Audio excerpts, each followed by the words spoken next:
Salut à tous, Arnaud pour Geek and Vap. Donc aujourd'hui review du e-test 134 de chez Inokin.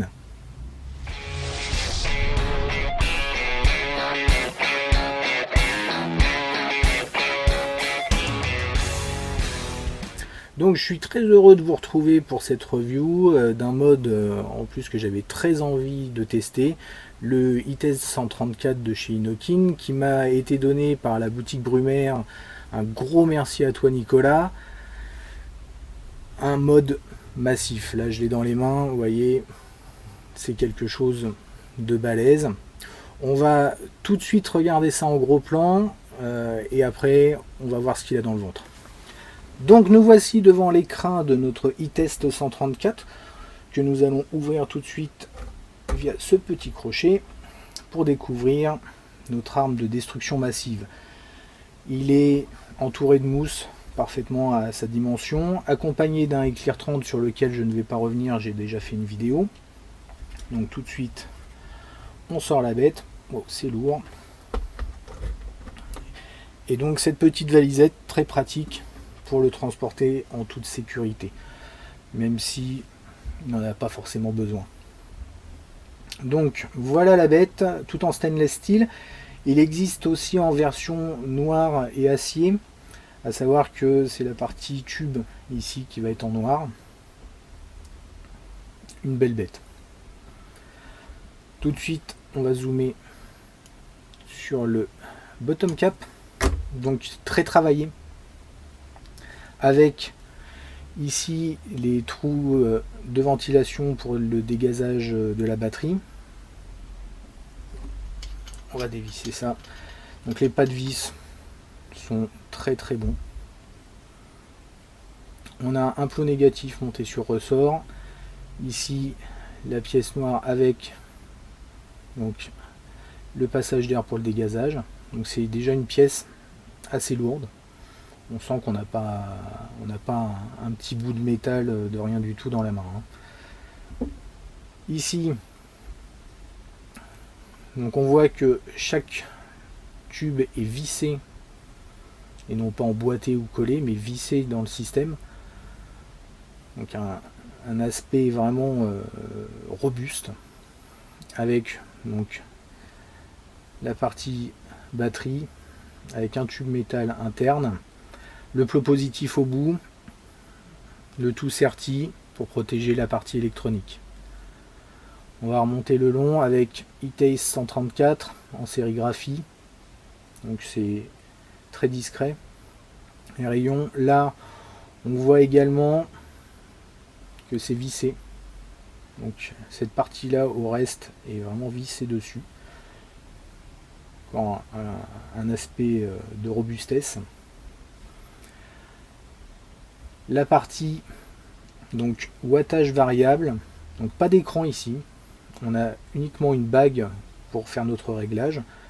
C'est tout en simplicité, vous choisissez les watts, vous vapez.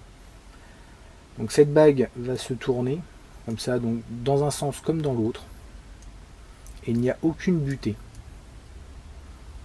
Donc on va pouvoir régler, donc on va se mettre dans le bon sens quand même, hein, 6,5, 7, 8, 9, 10, 11, 12 et 12,5. À savoir qu'à chaque fois qu'on va tourner, mais déjà il y a une résistance, ça ne tourne pas tout seul, et on va avoir un cliquetis, un peu comme les systèmes de coffre-fort ou de gros cadenas. Vraiment, la bague, je pense qu'avant qu'elle lâche, on a de quoi voir venir. Avec donc, je mets même un peu plus, on voit ici des petites marques ici et là pour nous dire à quel niveau on est réglé, sachant que c'est juste en dessous du switch. Donc le switch avec donc 4 petits trous qui sont en fait les emplacements où on va voir les LED, on va le voir tout à l'heure. Hop, donc c'est un petit bouton, tout en métal aussi. Par contre quand on le bouge, ça fait pas de bruit, hein, ça tient. Une petite sérigraphie discrète. Taste it, love it. Ça, on va le voir. Ensuite, ici encore nos tubes vissés.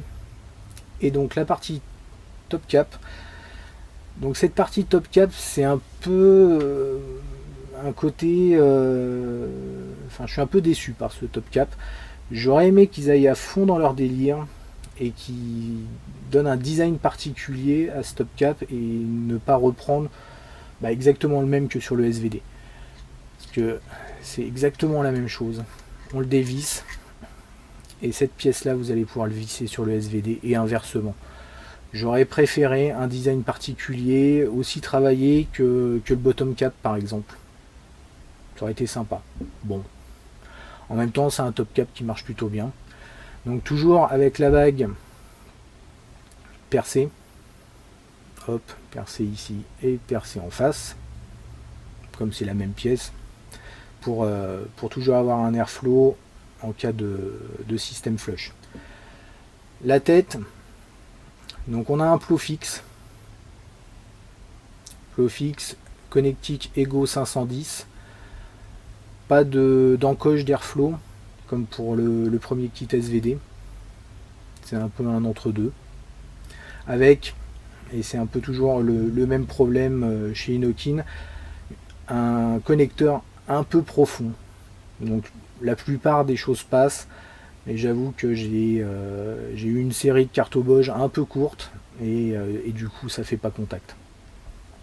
Par contre la série suivante ça marche très bien. On va donc tout de suite installer une batterie donc qui préconise des AWIMR. Après on peut mettre un peu ce qu'on veut, c'est des 18650 par contre uniquement. Hop. On vient visser ça. On va refaire un peu la mise au point. Voilà. Donc pour l'allumer comme pour l'éteindre, toujours chez Inokin, 3 clics. 1, 2, 3. Et donc là on a rouge, jaune, vert pour avoir la charge de la batterie. Donc à savoir qu'on est pleine charge jusqu'à à peu près 3,7. On est en vert. On va passer donc de 3,7, 3,6 à 3,4 en jaune et en dessous en rouge. Il est temps de charger. Donc 1, 2, 3. Niveau de taille maintenant.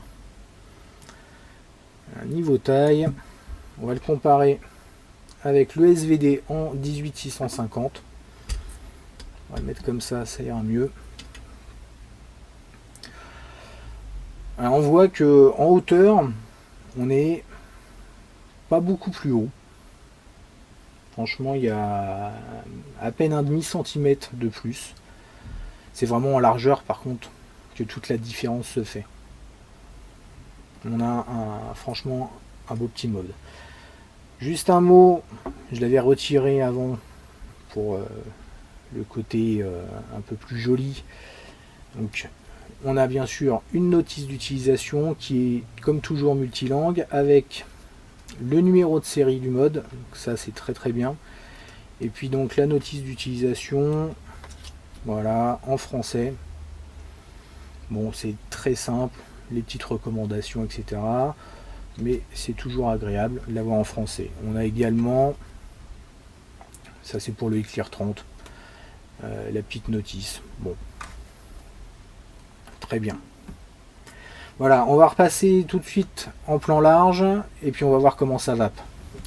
Donc de retour avec notre ITES 134, j'ai mis un X8 avec un carto Bosch, du Black Cavendish dedans. Là je suis réglé à 9 watts, on va mettre à 10 watts et on va goûter ça.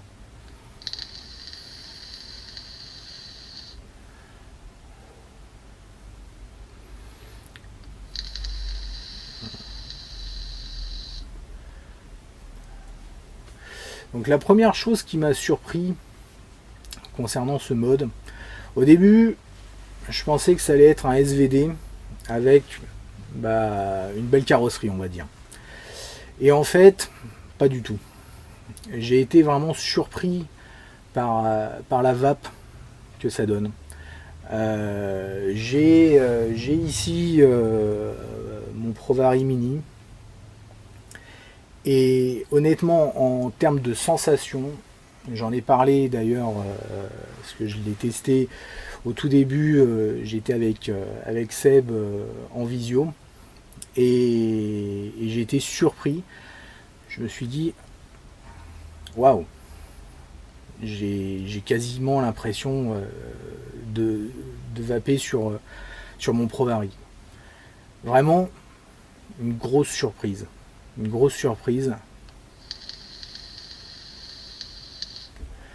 On a pourtant un chip à 33 MHz, mais je sais pas ce qu'ils ont fait là-dedans. Je sais pas ce qu'ils ont trafiqué dans l'électronique, mais j'ai l'impression qu'ils ont vraiment réussi leur coup. Quand ils mettent Test It, Love It, bah ouais. Ouais, effectivement. Après, on a vraiment quelque chose qui pèse. Hein. Il pèse son poids. On n'a pas l'impression voilà, d'avoir rien dans la main, hein, ça c'est clair. Un peu comme le Provari qui pèse son poids aussi par rapport à sa taille. Bon là on en a. Hein. On en a.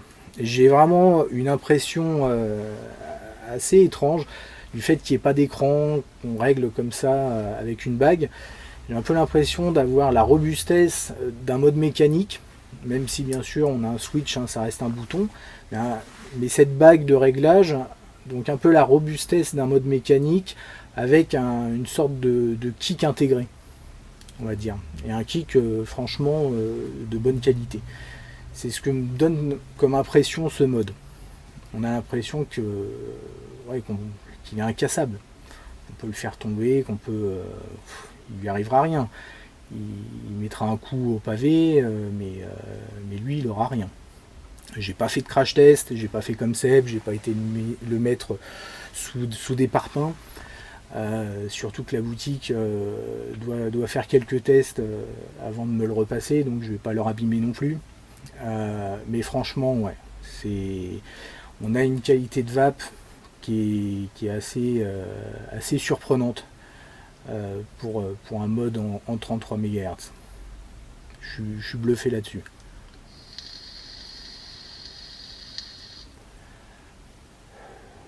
Donc après, à part cette histoire de top cap, j'aurais aimé voir avec un look un peu particulier, un peu dans le même délire que le reste du mode. Après, va falloir que j'aille chercher du tank américain bien large pour aller avec. Mais sinon, même dans cette configuration là, franchement, vous voyez, je trouve ça super joli. Super joli. Ça me dérangerait pas de sortir à l'extérieur avec, l'utiliser en extérieur. De toute façon, j'utilise déjà des modes en extérieur. Après, chez soi, on peut facilement le poser sur sa table. Il va pas tomber comme ça. Hein. Pas besoin de stand ou autre chose. Donc, franchement, une très très bonne surprise. J'ai pas parlé de son prix. Normalement, il est vendu aux alentours de 150 € plus ou moins, suivant les magasins. Je sais que c'est un mode de toute façon, même pour les shops, qui coûte très cher. Mais comparativement à un Provari, même si c'est pas le même look, même si c'est pas tout à fait la même chose, au niveau de la sensation, honnêtement, ouais, moi, il n'y a pas de souci, je prends. Ouais, voilà. C'est tout ce que j'avais à dire là-dessus. Franchement, moi, j'adore. On va dire que j'aime beaucoup de choses, mais là, j'avais vraiment envie de le tester et je suis pas déçu. Je suis même surpris. Je m'attendais pas à autant. Voilà, donc bonne pioche. Merci à vous de m'avoir suivi, merci à vous tous d'être de plus en plus nombreux. Je vous oublie pas pour un concours qui va arriver très vite. C'est juste que j'essaye de négocier, etc. pour pouvoir vous proposer un truc sympa. Mais ça va venir très très vite. Pareil, je vais retourner pas mal de vidéos, mais en parallèle, on a l'émission. Pour certains qui l'ont vu, j'ai mis en favori aussi. Donc le Vape Show, un bon délire, et on va avoir aussi d'autres épisodes à tourner. Donc restez connectés. Merci encore à tous d'avoir regardé cette vidéo, de me suivre, de m'encourager. Laissez vos commentaires. Et en attendant, une bonne vape à tous.